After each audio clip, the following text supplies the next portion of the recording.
Olá, você que é acadêmico de medicina ou médico recém-formado. Você sabe o que é CAR-T-cell? O CAR-T-cell? Então vem comigo nesse vídeo para a gente conversar sobre esse tema.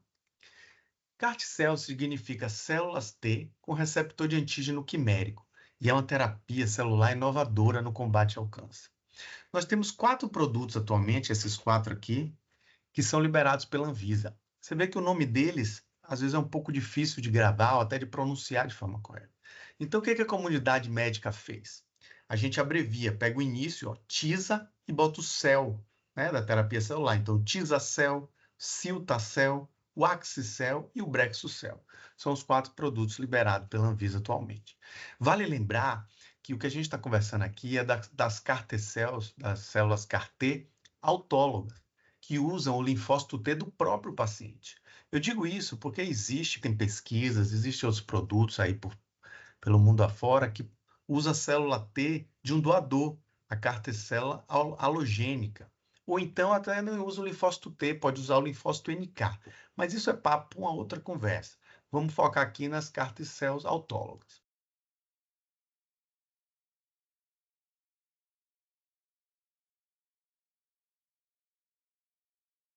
Então, como é que é feito? O primeiro passo é o médico identificar o paciente candidato.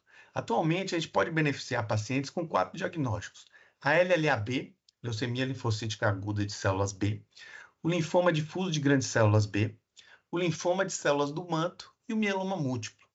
E o CAR-T-cell é usado atualmente num cenário a partir de segunda linha, ou seja, aquele paciente com esses 4 diagnósticos que não está indo bem com a terapia padrão. Esse aí pode ser um candidato à terapia com CAR-T-cell.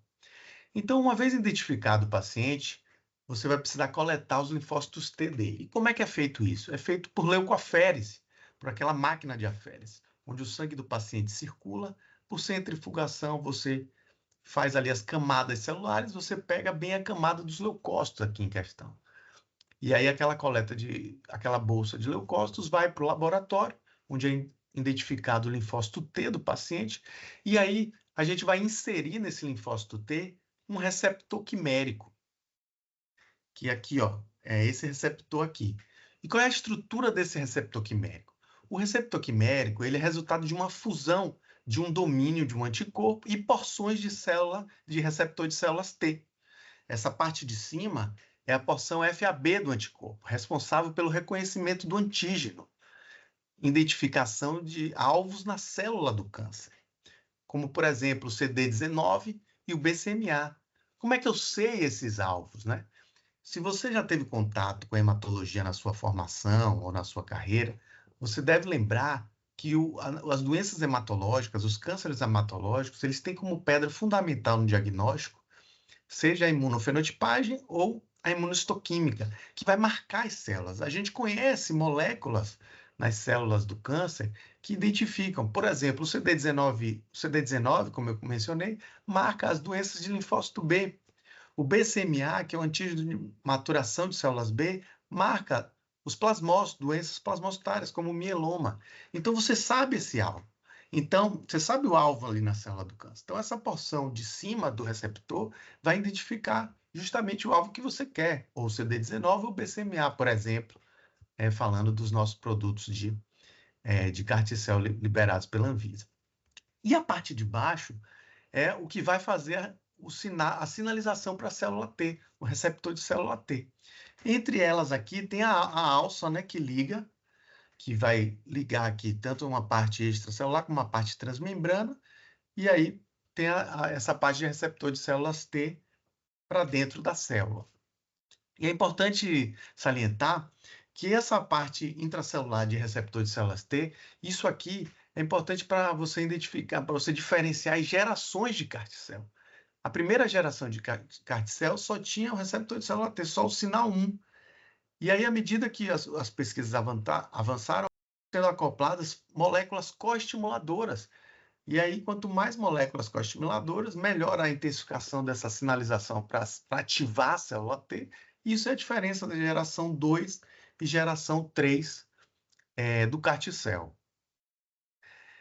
E como é que esse receptor quimérico vai ser inserido aí no linfócito T? Vai ser inserido da seguinte forma: o material genético com o código para esse receptor quimérico vai ser inserido no material genético do linfócito T, via vetor viral, por exemplo.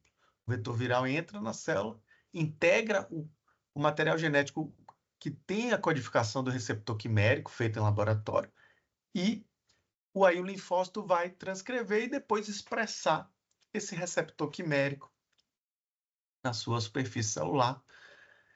Ponto. Uma vez feito isso, as células vão ser expandidas, vão aumentar o número delas e depois está pronto para infundir no paciente. Uma vez que infundido de volta no paciente, esse linfócito T, que originalmente é do paciente, agora com esse receptor quimérico, já vai ter o alvo a perseguir. Então ele vai na corrente sanguínea perseguindo as células que têm aquele alvo, como o CD19 ou o BCMA, como eu falei anteriormente. E aí a gente puxa o gancho para os efeitos colaterais do CAR-T-cell. Porque esses marcadores, infelizmente, eles não estão só na célula do câncer. Células normais também podem ter. Então, um dos efeitos são a redução das células, as citopenias, ou a leucopenia, no caso. Por exemplo, o CD19 tem no linfócito, então alguns vão ser eliminados também. E essa leucopenia pode deixar o paciente mais suscetível à infecção, por exemplo. Aí ele tendo infecção, você trata essa infecção no curso do tratamento com o CAR-T-cell. Outro fator adverso clássico do CAR-T-cell é a síndrome de liberação de citocinas, que o paciente pode ter febre, hipotensão, alteração do nível de consciência. Por que isso? Porque a gente está promovendo uma reação imunológica. O linfócito T com receptor quimérico vai encontrar a célula do câncer, isso vai ativar e vai gerar inflamação, liberação de citocinas e pode gerar esses efeitos no paciente. O paciente pode até ter que ser conduzido em unidade de terapia intensiva. E a depender do grau dessa inflamação, você pode ter que usar medicamentos como corticoide, tocilizumab.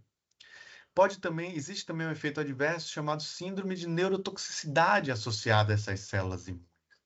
Que aí você pode, às vezes, ter que lançar mão de corticoide também para controlar, ou anticonvulsivantes. Então, esses são alguns efeitos adversos. Mas são efeitos adversos que a comunidade médica já sabe controlar. Então, voltando aqui aos produtos que a gente falou, o Tisacel, o Ciltacel, o Axicel e o Brexucel, o que a gente pode comentar um pouco mais sobre eles?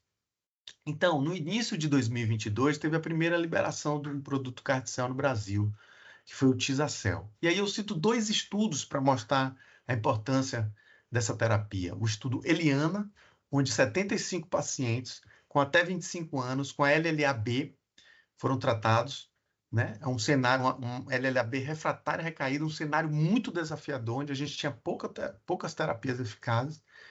E com o Tisacel, foi visto uma sobrevida global em 12 meses de 76%. Um resultado bem promissor para esse cenário de refratário recaído. Outro estudo que eu cito do Tisacel é o estudo Juliette, com pacientes pacientes de linfoma de grandes células B, refratário recaído. E nesse cenário, o Tisacel mostrou uma sobrevida livre de recidiva de mais de 60% em 12 meses. Também um resultado bem promissor. Já mais um pouco, em abril mais ou menos de 2022, teve a segunda liberação, agora do Ciltacel. E aí eu cito o estudo CARTITUDE-1, onde pacientes com mieloma múltiplo, no refratário recaído, já usando terapias bem importantes no combate ao mieloma, um cenário bem desafiador, tiveram uma taxa de resposta de mais de 95%, uma sobrevida global em 12 meses de quase 90%. Um resultado tão promissor também, num cenário difícil, a gente tinha poucas opções. E aí, mais para o fim de 2022, veio a aprovação do Axicel para pacientes com linfoma de grandes células B, refratário recaído. Também um cenário bem desafiador para o médico. E aí eu cito o estudo ZUMA-7, que comparou o Axicel à terapia padrão de segunda linha, incluindo o transplante autólogo de medula óssea, em pacientes com linfoma difuso de grandes células B refratário recaído. Um cenário, então, bem difícil. E aí, com mais de 4 anos de segmento, viu-se que os resultados com o Axicel foram superiores à terapia padrão, incluindo até o transplante autólogo. A sobrevida global para o Axicel foi de 55%, já para a terapia padrão, 46%. E a sobrevida livre de progressão, de 42% para o Axicel contra 24%. Isso tudo com uma diferença estatisticamente significante. Então, um estudo também bem importante. Já para o fim de 2023, mais um ano depois, veio o Brexucel. E aí eu cito o estudo ZUMA-2, pacientes com linfoma de células do manto refratário a mais de 2 linhas, 3 ou mais linhas de tratamento, incluindo os IBTKs, que é uma terapia muito importante para o linfoma do manto. Então, ou seja, um cenário onde praticamente o médico não tinha muito o que oferecer de bom paciente. E usando o Brexucel, foi visto uma sobrevida global em 12 meses de mais de 80%. Um resultado bem animador também.